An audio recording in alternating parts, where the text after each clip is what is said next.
俺老太太送给我一块黑不溜秋的东西。哦，她从小是一个哑巴，你看这值不值200块钱？这个东西这外观看着确实不咋地，看上去黑不溜秋的，又有点泛黄，这拖上去沉甸甸的比较沉，我看绝对不是一般的东西。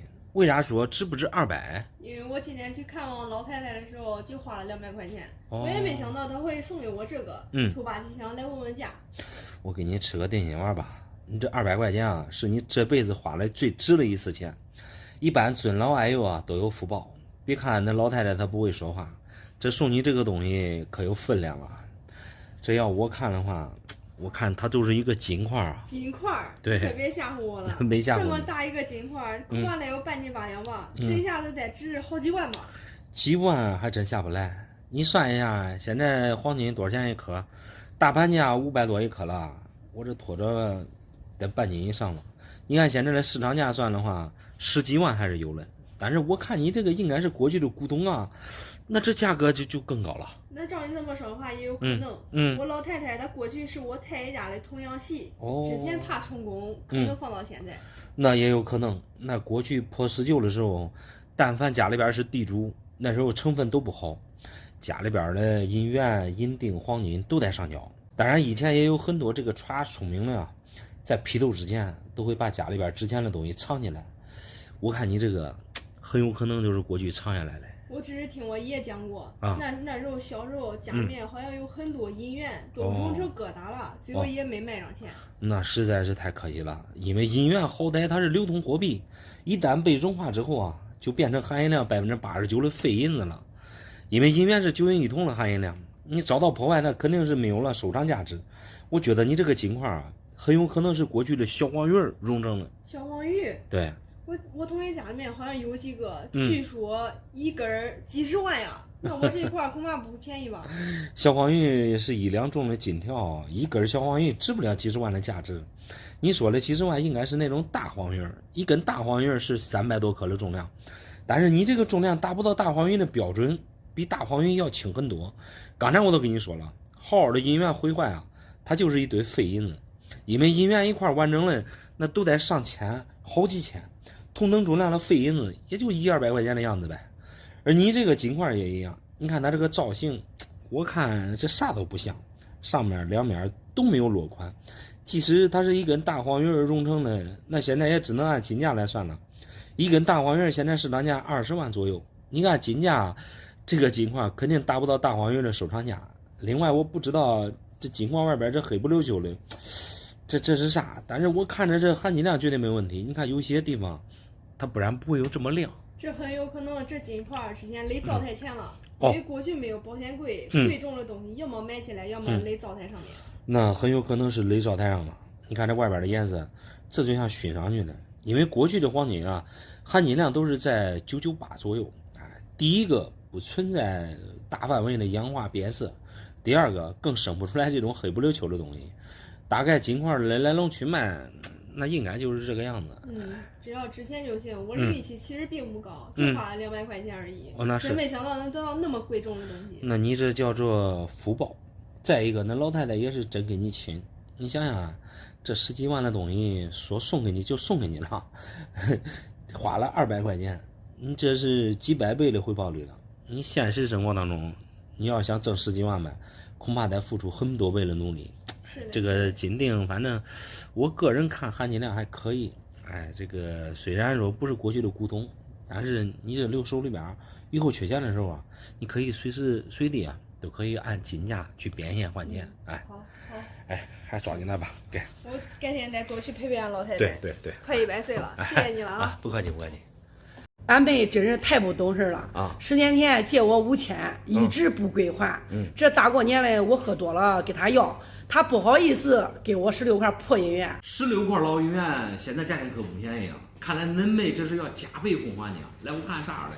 他把5000块钱的本金给我都已经烧高香了啊！拿回家，俺老公看过了，失望的说全是假银元。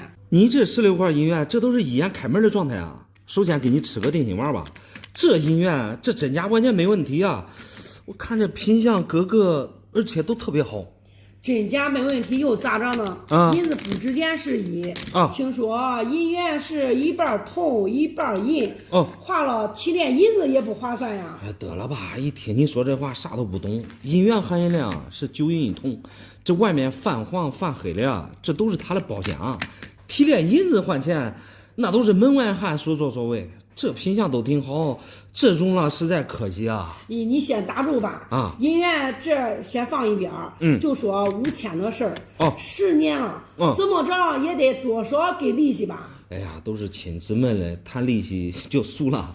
再说句不好听了啊，5000块钱你就是存银行，那5年了存定期，你翻2次，他本金也不过啊。你别动不动就拿那一点利息给我说事儿。10年前我妹借我5000块钱干生意，现在已经身价上百万了。哎呀，你这样想的话，你的眼界就低了。恁妹借钱干生意，从5000到上百万的身价，这说明他是一步一个脚印干出来的。大家都是成年人了，挣钱容不容易，你心里比我清楚。这你不能看人家挣钱了，你都想分一杯羹。假如借你5000块钱，生意干赔了，是不是5000块钱就不用还你了？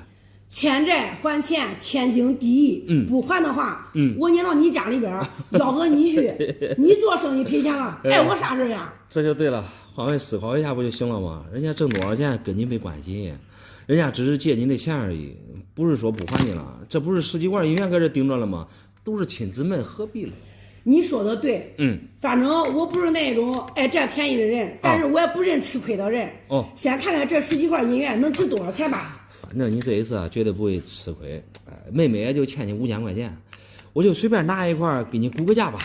你看，这个冤大头和其他的这个区别，说实话很大的。你看他这个头发带发丝，你说他是欧版吧，背面夹克，它没有欧字暗记。看它夹克样式吧，有点像甘肃，又有点像新疆版。字口的话，你看和其他这个银元，这就是不一样。一般这种状态的冤大头被我们行内称之为丝柱，和天津版的大头明显区别很大。丝柱就是过去军阀占领昭披场之后，用含银量低的银子私自做出来的银元。通过这个笔面的颜色，你可以看出来，然后它这个含银量略低一点。但是它这个存世量比这普通的冤大头却是9牛之1毛，因为这个银元是看它存世量来定价来，所以丝柱的价格堪比龙阳。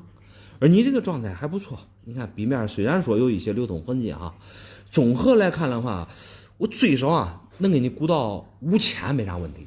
乖乖嘞，就这一块银元5000块钱嘛。对。这价格确实挺可观的。这俺妹不吭不哈的，还挺大方的。对，我还以为都是假来的。假100%不会假，毕竟你们都是亲姊妹们，能看出来这些银元全部都是老一辈传下来的，只不过你跟你老公不懂罢了。大概价值，这其他的都不多说了。我懂了。这些银元今天全部给你留下，然后我再喝点酒，找俺妹再要几块去。耶，那你这样说就太过分了，你属于死个狼戴面具，你咋好意思这做出来这样的事儿，这银元我要不了，你赶紧拿走。你这种人，我这东西我不感冒。奉劝你一句都是亲姊妹们，别把事儿做绝了。得了吧，你少管我那些闲事。你不要，我找其他人要，其他人卖去，对不对？我也不卖给你了，想打过来脸我你说没门儿。好，那你走吧。老板，我这里有100块钱，它的个头太大，装不进存钱罐，麻烦你帮我换成等钱。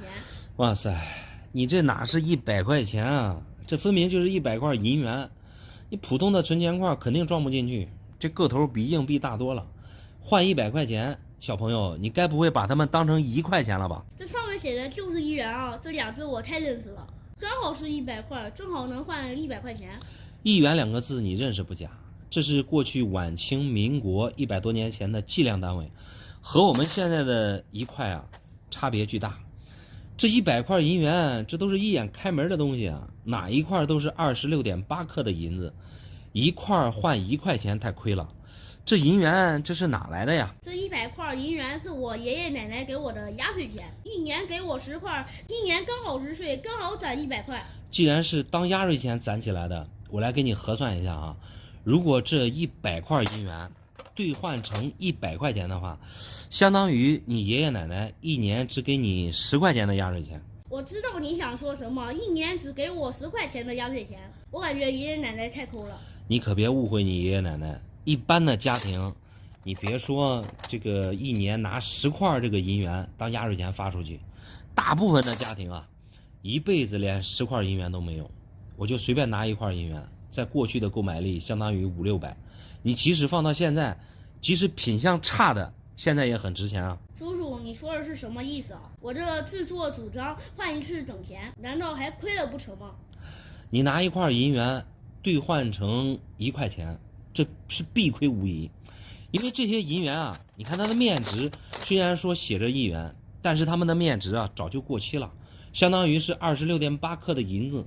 说句不好听的吧，你就是拿出来卖破烂，按银价6块钱1克的话，这哪一块也得卖个100-200啊。那就当破烂卖呗，一个200，100个那就2万了呗。那我这10年的压岁钱可喜欢人了。对啊，爷爷奶奶这可是至亲，给亲孙子的这个压岁钱啊，都是很实在的。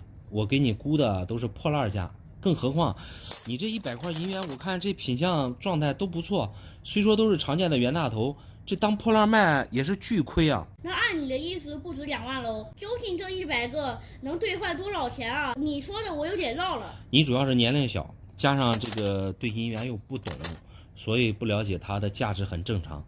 一般像这种袁大头，现在被定义成5级文物，你就随便拿一块变形的，品相特别差的，才会当银价卖。而你的这些，你看这都是通通无伤无戳的品相。你像这个袁大头3、8、9、10，还有这个23年传阳，除了8年、22年、21年，还有各种版之外，能够达到你这些品相的，说实话，这已经算是通货状态了。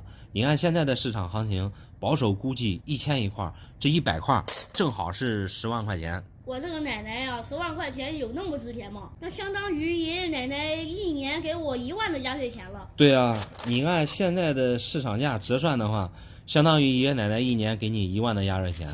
这样来算的话，你爷爷奶奶其实并不抠，他们还是非常疼爱你的。其实我爷爷奶奶也没什么钱，我收回他们很抠的评价。这银元究竟该咋兑换，我都不知道了。你不知道就对了，主要是你这年龄还小，这些银元啊，你按卖破烂卖银价太亏，一个1000市场价算10万，对你来说支配这些钱又支配不了。我建议你啊，还把它归还给爸爸妈妈，等你以后这个考上大学了，将来参加工作之后，或者是娶媳妇儿的时候，到时候你再拿出来换钱。你说的对，本来我还以为只换100块钱呢，你这一下子估价把我也难住了。难住就难住吧，给拿回去吧。这年过来一点也不开心啊！这好好的一个圆元宝，叫别人给我烧成这样。说好了值5万块钱，最后都给我100，这价钱看来也太离谱了吧？要5万给100，这买卖做的确实不开心。来，我看看啥样的银元宝。你快点帮我看看吧。啊！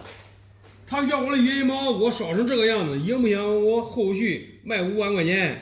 真是太郁闷了。你这个银元宝相当于是把翅膀烧一坏一个，从烧过的地方来看发黑，这银子不成形，这烧坏都烧坏呗。你看你这话说的多轻巧，给我烧成这样来了。虽然说我啥都不懂吧，但是我看着还别扭啊。那按理说的话，银锭烧成这个样子，肯定是有伤大雅了。银锭和银元一样，主要是讲究一个品相。你像平时有这么高翅膀的锭子，这都是很少见的。字口倒是清晰，不过话又说回来啊，这不是给你100块钱了吗？这相对来说你也不吃亏啊。我情愿不要那100块钱，我也不想叫他给我烧成这个样子。对，你看现在值不值4万9吧？4万9，你开啥玩笑啊？你别说烧成那个样子了，他就是不烧的话，这也卖不了几万啊。你这东西哪来的？你不知道吗？这是俺爷可传下来的呀。你不要小看俺爷，是一个收破烂的，但是在过去啊，可是正儿八经的地主后代。那地主后代不一定传这个东西啊。通过这个字口来看的话，你看上面写的是50两，但是我拖着你这个重量啊，这很明显不达标啊。50两在过去相当于现在的1900克，这明显很轻。这为啥要卖5万？俺朋友都给我5万了啊，因为啊，他是干那个首饰加工的，想买一个传给子孙后代的啊，没想到他上去都给我烧成这样的了。那烧成这样的话，只能说明他为了检验银元宝的这个含银量。说实话，你这个朋友的眼力不行啊，这用眼能看出来真假的事，完全没必要去动火。况且你这个银元宝如果是真的话，真给你烧成这个样子，你花钱买回家也太没必要了。他也是半路出家，才给别人学的手艺，也是个半板桥吧。讲好了给我5万，结果都给我100，你这太扯淡了，这不是？你们俩也是半斤对8两嘛。我来说一下为什么给你100，你不会赔钱哈。首先，在不烧的情况下，看你这个银元宝的话，这是典型的一眼假，可以说是这个材质啊，连银子都不是。你可以通过它烧的这个地方看，发黑不成形，这都不是银子。不可能，他说的这是银子，只不过是含银量比较低。你可能不太清楚，像这种银锭在过去啊，它的含银量能达到98%以上。在过去啊，这种银锭俗称雪花银，98%的雪花银啊，它越烧越白，而不像你现在的发黑不成形。是不是银子，咱就从它这个重量上见分晓。就像我刚才跟你说的那样，过去的50两相当于现在的1900克。我这里边也有电子秤，我给你上秤看一下。你看，这重量足足差了1小半的重量。你这评估的也不准。单凭重量上来看，根本都分不出来真假。重量其实只是它的一个方面而已。刚才我跟你说，这个银锭啊是一眼假，假在其他地方，你包括它的这个支口，你看一下。这一看，这都是电脑题，稍微懂一点收藏的话，也一眼能看出来它的破绽。另外，银锭最主要其实就是看它这个蜂窝了。你看看你这个银锭的蜂窝，这一看，这都是后续烧出来的，和真锭的蜂窝差的不是1-2个档次。所以综合以上几点，他赔你100块钱，你并不赔钱。现实中你去买的话，这真大的一个锭子，说实话也就100块钱吧。不可能，绝对不可能。这俺爷说这是传家宝传下来的，咋可能变成几十块钱一个嘞？你这个具体拿来了，你可以结合一下那爷的这个职业，有可能他收破烂的时候，他收了别人了，可能弄巧成拙，给了你，你又准备卖给那朋友，又被那朋友不懂，所以说给你烧成这个样子，你可能忽悠我了，我不相信你这鉴定结果，我再找其他人看。你再站着，你再站着。俺儿媳妇太不懂的事了啊！我叫我的嫁妆都给她了啊！她说我这个银元宝是假的，怎么可能是假嘞？我这一上手，这都是一眼开门的东西啊！50两的上锭，看着非常漂亮。这我一听你都是个行家啊！他又说又脏又臭咋说都是假的。那儿媳妇应该是嫌弃这个银锭，其实真假完全没啥问题。这上面发黑了呀，这是它的包浆。这个臭味的话，我更是没有闻到。倒是你这个字口和品相还挺不错。咱说句不好听嘞，那这儿媳妇这是和钱过不去啊？说来说去，都是因为钱。这个银元宝我放到家里，我恐怕谁给我偷跑了。我当塑料布一包，我埋到俺猪圈里头了。放哪都无所谓，只要安全就行。放在猪圈里也很正常，因为你这外面包的有塑料袋，密封的比较严实。如果受潮的话，你这个锭子啊，应该都变成水坑货了。反正这个东西他嫌臭，他又说这个东西跟那你地摊上能卖的都是一样。他说几十块钱都卖了。几十块钱的东西不至于，地摊上几十块钱一个的，和你这个材质都不一样。他们那都是白铜做的，几十块钱卖出去，他们还有钱赚。而你这个可是白花花的雪花银啊。他说这个银子反正也不纯。他说都是银子吧。他说也不定钱，也卖不了几多钱。过去的老首饰，它确实是银子不纯，那是有原因的。因为含银量越高啊，它这个熔点也就越高。过去人的工具有限，只要是往银子里边加点铜，它才能更方便加工首饰。而你这50两的银锭含银量，这都是达到99%以上了呀。我这个儿媳妇啊，她太精明了。其实啊，他想要1万块钱，你给我看看这顶1万块钱不顶？要1万，你给他1万不就行了吗？你拿他不喜欢的东西，除了嫌弃还是嫌弃。你这个儿媳妇也算聪明反被聪明误吧？这银锭你就是卖破烂也能卖个1万多。那照你这样能说，我给他1万块钱满足他，剩下几千块钱我留着我花。大爷，你能这样想就对了。我看你这年纪啊又恁大了。鉴于你这个银锭状态又这么好，我也不能欺负你按破烂卖。我给你详细的看一下啊，50两的商定，光绪年，它这是属于光绪年的锭子，少说距今也100多年了，字口非常明显，河南风貌人的印号，就凭这2个钢印这明显，这一看就是典型的好锭子。真假为什么说你不用担心？你看这上面打了有很多钱庄都已经帮你鉴定过了，耳朵几乎没有什么磕碰。毕竟啊，这是100多年前的东西了，有流通痕迹也很正常。最后来看一下它的蜂窝，它这个蜂窝啊，就是在铸造的时候留下的气泡，看着比较自然，而且呢，你看还略带一些流银，整个银锭完全没啥问题，包浆又是老味道。你这让我给你估价的话，妥妥的10万块钱没啥问题啊。你也别拿我开心了这当时这是我的嫁妆。都是顶几百块钱。放心吧，大爷没拿你开心。你也说了，几十年前那时候值几百，那时候的几百的购买力可厉害了。再说了，银子这几年也翻了很多倍，最主要就是它这个古董属性，毕竟50两的银锭啊，本身就很少。那你要照你这个样子说，我多给俺媳妇1万，我留8万，我留着我养老了。可被你说着了。年纪大了，手里边就得留点钱，你这是也算是很圆满。要1万给2万，显得你也大方。这个再说你送给他不喜欢的东西嘞，对不对？他也不喜欢。再说你何必送他不喜欢的东西嘞？另外啊，这个手里边握了有几万块钱，想怎么花就怎么花吧，一举多得。好，谢谢啊，没事。我已经3天3夜没睡好觉了。咋了？俺媳妇儿这家这银元有可能是假的，你看都生铝锈了。银元的含银量是9银1铜，有时候生的铝锈太正常不过了。来，我看看都是啥来。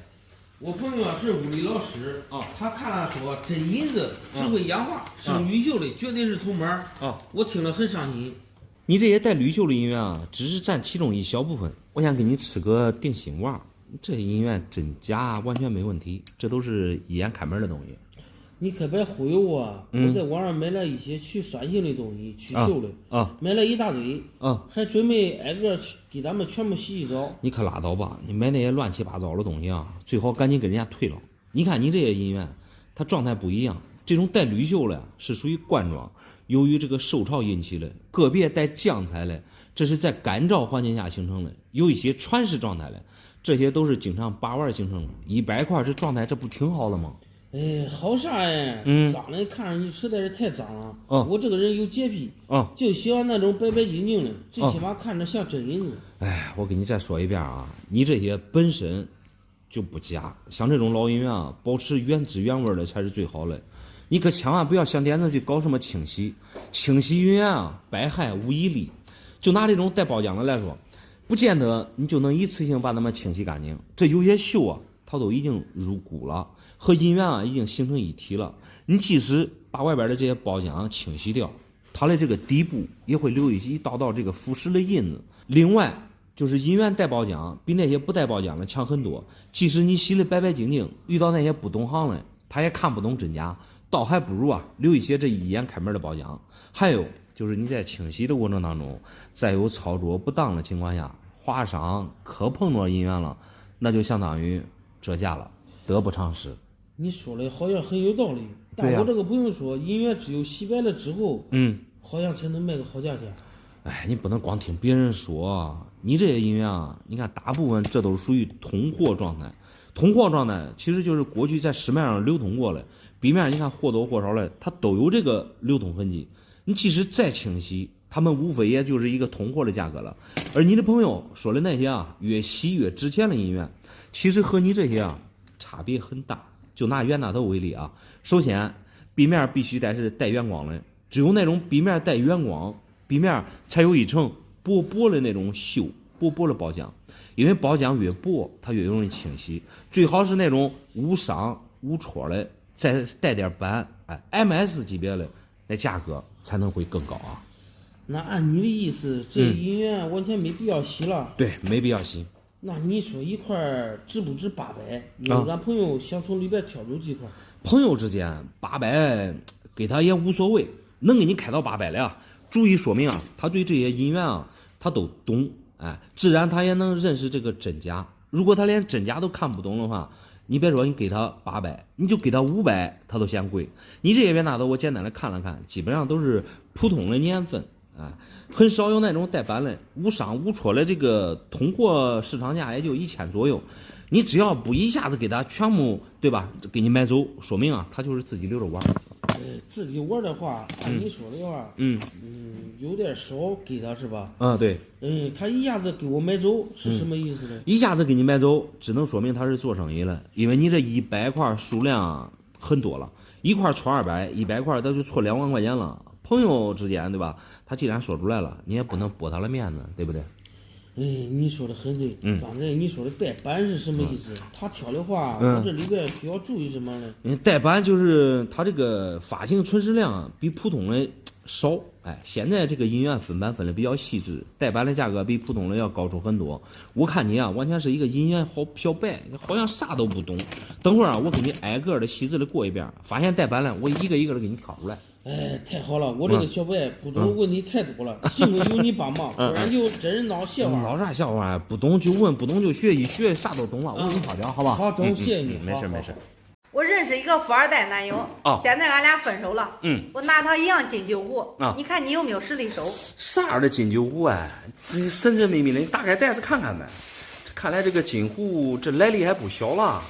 我怕拿出来吓着你了。因为这不是一般的黄金酒壶，正儿八经乾隆年间的东西。你这整的糊里花哨的，这酒壶你看这有些地方这都生锈了。这如果我没猜错的话，这酒壶底部应该写的是乾隆年制。果然是乾隆年制。一般带这几个字的呀，并不可信，这都是唬人用的。你这想卖多少钱？高了我也不要黄金的总量是400克，你就按700一克吧。大整账4期28万，你看咋样？说实话，你要的并不高。如果真是黄金的，又是乾隆年间的金酒壶，按你的价格翻10倍都不止了。因为股东从来不按金价算。可被你说着了网上的专家给我估的是200万。我觉得他的价格很不靠谱。咋了？我就只想卖一个金价。你这幸亏是不是恁家祖传的？如果是真正的黄金酒壶你只按黄金价格卖的话，那你赔的绝对是稀里哗啦了。你不懂网上的专家给我估的是200万。他想让我先交2万的定金。我总感觉他动机不纯。哪有东西没卖掉我先给他钱呢？你说的太对了，网上专家专门忽悠那些啥都不懂的小白，给你估200万是一回事，收你2万块钱又是另外一回事。你不上当就对了。就单说这个金壶你看上面它这个铝锈锈迹斑斑的，这足以说明它就不是黄金。专家说绝对是黄金。只不过清朝那时候黄金不纯罢了。里面掺杂了有铜。时间长了铜生铝锈太正常了。我发现你这个人还是挺聪明的，对于专家的话可谓是不可全信，这又拿专家的话予以反驳。我告诉你吧，你说汉代以前的黄金不纯属于正常，你可不要小看清朝，那时候的炼金术已经很厉害了。像黄金器皿制品含金量通常用的都是足金。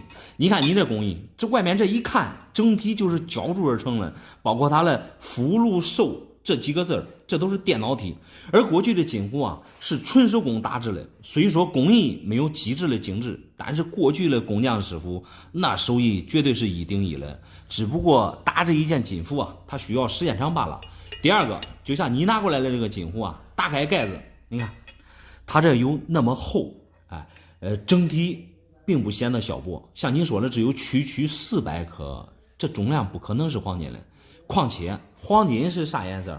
你看你这又是啥颜色？这一比这分明就是铜制品因为乾隆年距今已经200多年了，这壶哪有老气儿可言？这一看就是分明上周才做出来的。这张口要20-30万，你说谁会傻到20-30万买到了？你说不可能啊，应该是你看的有问题。咦，我这能有啥问题嘞？我那个富二代男友家庭条件很好嘞，不可能存在假货，大不了就是含金量不存呗。哎呀，说半天了，咱俩不是含金量多少的问题，你这个材质它压根就不是黄金的，和黄金它一点边都沾不上。我估了呀，也可能是一个大概，具体是不是黄金，又是不是古董，对吧？我建议呢，你还是多去这种实体店看看，因为你不能说，富二代他家庭条件好，他用的就是黄金啊。一般像这种黄金制品啊，在过去除了帝王能用，我们普通老百姓根本就用不起啊。你痛快点啊！你就说你给我多少吧，我心里好有一个数。哎呀，我很抱歉，你这个酒壶我要不了，这和钱没有任何关系。这假的东西，你说实话，我要它一点用都没有。哎，你应该是不识货。嗯，我找一个专家去卖吧。那好吧，那你找专家来行，给你的带。不让你看了。那你看看又不是少啥，对不对？又不给你少点东西。哎，我拦都拦不住啊！这俺儿媳妇，非得拿着给他妈去加工用银手镯。哦，这是我给俺孙女放的。说实话，用这些老银锭去加工银手镯太可惜了。虽说都是一些速定，但好歹你看保存的都比较完整。看来那儿媳妇啥都不懂啊。俺儿媳妇她年轻，她不懂的。这俺亲家他那年纪了，他啥不懂哎。哦，这一个卖几十万，他不知道吗？几十万一个有点太夸张了。我看你这些都是素钉，钉面上没有铭文。这种钉子在过去啊，都是小银炉自己倒出来的，普遍没有大银炉的含银量高。在过去啊，认可度低一些，和银元一样，相当于是不带板，存世量大一些。但是毁坏加工银手镯实在是太可惜了。俺亲家他爱臭美哦，他上云南去旅游一趟，他看你那个少数民族戴的那个镯子又粗又大，他冲着俺媳妇，非得叫给他加工大手镯。其实这个手镯啊，越粗越重，越不适合老年人戴。哎，你旅游看到别人戴那么重的手镯啊，人家那是隐士，就好比我们穿的礼服一样，只有过节或者是表演的时候穿戴。这一堆加工一对银手镯的话，这个人看我这看得有2-3斤，那戴上那还不够受罪的嘞。对呀，俺亲家他都是想一出是一出。哦，实际上他还没有钱，他都冲着俺儿媳妇，叫俺儿媳妇给他办。哎，你了解那亲家是一个啥人都行了，他应该是典型的爱慕虚荣。好在你这银锭还没毁坏，不然啊，真的你就再抱怨，说实话也来不及了。这我新闻我去的早啊，我得去晚一会儿。那个加工银手镯的那个师傅，他都给我烧化了。你看这一个都烧成这样来了。哎呀，都可以理解。不是谁的东西，哎，谁也不操心。哎，首先，哎，你没告诉那儿媳妇这些银锭的价值，他就认为啊，哎，就是普通的银子。而那亲家嘞，一心想戴大可重的手镯，哎，他就拿到这个首饰加工店准备做首饰。而首饰店的老板嘞，这一心啊，只想为了挣钱，他肯定也不管3钱而已了。哎，你这放谁说不是挣钱不挣啊？是不是？谁也不会说把顾客往外边轰。那我也想明白了。卖我叫他卖了他。哦，卖了我手里换个几十万块钱不香吗？几十万确实，你这一堆真卖不了，因为你这些银锭啊，都是2两、3两、5两的锭子，在过去啊太常见了。加上你看银锭没有铭文，价钱啊还真没有你想象的那么贵。你也别蒙我啊！这是正儿八经的，这是俺祖传下来的，这是传了几辈了。那年爷子都是卖的几十万一个。哎，我没蒙你大爷，只要是像你这种银锭，确实都是过去祖传下来的东西。这个大小、重量、形状、品相不一样，价格啊区别很大。你不要盯着网上那几十万一个的锭子。你这些和他们区别很大，几十万一个了，都是那种50两的官锭，重量上来比了，就比你这，哎，是你的20-30倍之多。大小的话，我这一只手，哎，一次只能拿一个。50两的官锭，人家锭面上，哎，字口清晰，包浆温润，锭形漂亮，它自然有人愿意出几十万买回去玩。而你的这些，从观赏程度上，你自己来看看，哎，这锭面太丑了，要形没形。而且嘞，还没字口，我这含银量高啊。正儿八经的这是雪花银啊，正儿八经的这是老古董。